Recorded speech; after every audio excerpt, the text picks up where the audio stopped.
Matthew, tell us a little bit about yourself and your role with CI Web Group.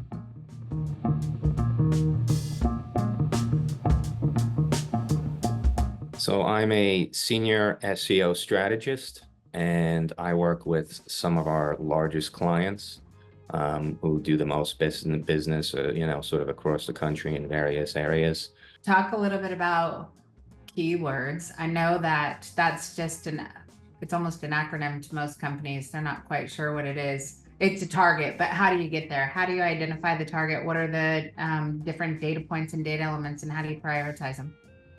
Yeah, so keywords are basically just the phrases that people are searching to kind of find your business or find the answer to what they're looking for, better yet, on Google. So a keyword, Google's going to return the best results, and our job is to make sure that your website and specific pages on your website match what Google's looking for as far as being one of the best results. So keywords, how we kind of discover them. We have several tools that we use. One, I guess the biggest one being SEMrush, which can give us the data that we need to know how many monthly searches, how many yearly searches, how many searches within sort of a more of a localized approach. And we go from there and we just make sure, as far as, an initial discussion with a client and looking at their website as it already may exist, that we make sure that we turn over every stone for every one of these keywords that matches their services. So how do you take the SEO strategy of identifying what are the services and or search terms that consumers are looking for, but then prioritize by geo-target? Yeah, so there's a big difference between sort of the intent for national searches and then for more localized searches. So for more localized searches for HVAC companies, you're going to find things like air conditioning repair near me, and or possibly even a town or city name. Whereas for more national searches, you're going to find just general questions like, what does this mean when my air conditioner is making this noise? So for a local HVAC services company, it would be nice to sort of target those and get recognition on the national level, but it's not a priority for us. We want to make sure that we're getting customers in the door who are ready and qualified to purchase now and to get these services now. So we basically look at, like I said, all of the services they offer, all of the synonymous phrases for those services, all of the permutations of those phrases, and then we generate a keyword list. And then once we have that keyword list, we start developing content. And then once we have the content and we work on the on-page stuff from the onset of the website, we can start working on those all important off-page signals, which are the backlinks and the recognitions from what Google considers to be objective third parties. Is there ever a moment when you can get perfect scores across the board for all SEO and you have no more work to do? Or is something always broken?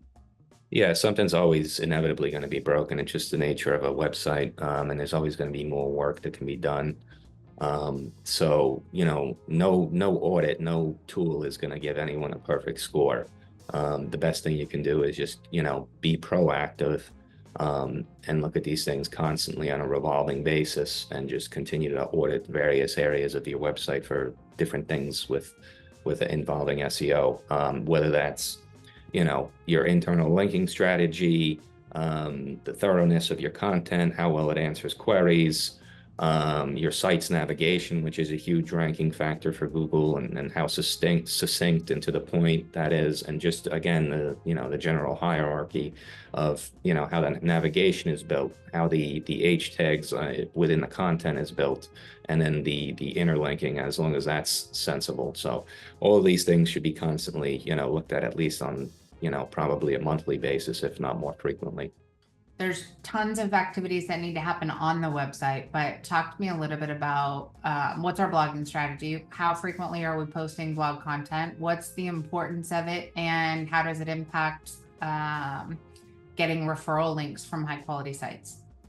Yeah, so blogging, you should be at least blogging like once or twice a month, but realistically, if you can do more than that, that's definitely better. I would say, 4 to 10 times a month is definitely preferable to that, particularly If you have an editorial calendar and a plan, you can kind of sort of get these things to go out, at a much better pace. And blogging, again, it answers, a lot of user queries, makes your site trustworthy in the eyes of Google's as well as consumers and users. So, and if somebody can come to your website and get an answer from a blog, when the time comes that they do need a service or a repair or an installation, you might receive some brand recognition from that. But as far as backlinks, if you really do have good, useful, user-friendly content, it'll help other websites link to you, because that's a good answer to a question for Google. It's thorough content, and it adds to their piece of content that they'll be linking to you in. So if you have the right kind of blogging strategy, you can be earning backlinks on autopilot, essentially, which is something that's really great, because backlinks are one of the most powerful tools when it comes to increasing rankings and increasing organic traffic. From an SEO perspective, if you had your choice and you were the one guiding the design process on any website, would you ever add all of these backgrounds, big images, video? Would you over design a website, or what would you want the website to look like? Never. I mean, you want it to look nice, but you can do that with sort of, just colors and some texturing and some smaller photos and images. The problem is when you have like giant videos and all this other, really good looking stuff, is that these are very large file sizes for these things, and it affects load speeds and things like that. And then you even have like things where you have like pop-up forms and other things like that, known as interstitials, that definitely negatively impact SEO. So I would make it as uncluttered and as simple and to the point as possible. If you got to choose what questions would benefit our clients the most, what would you want them to ask? Yeah, so I mean, I would just want them to be a little more thorough, particular to their knowledge of SEO, maybe a little bit. And again, when I say a little more thorough, I mean just a little more of a investment of getting to that beginner level of SEO. So, things like what is your approach to creating an SEO strategy for my specific business is better than just a general question like, oh, what do you do for SEO? How do you do SEO? You always want to keep it specific to their business too. So that would definitely be helpful as well. But, things, if they ask other questions like, how can I supplement my, your SEO efforts that I'm paying you for? How can I, do that myself in addition to what you're doing?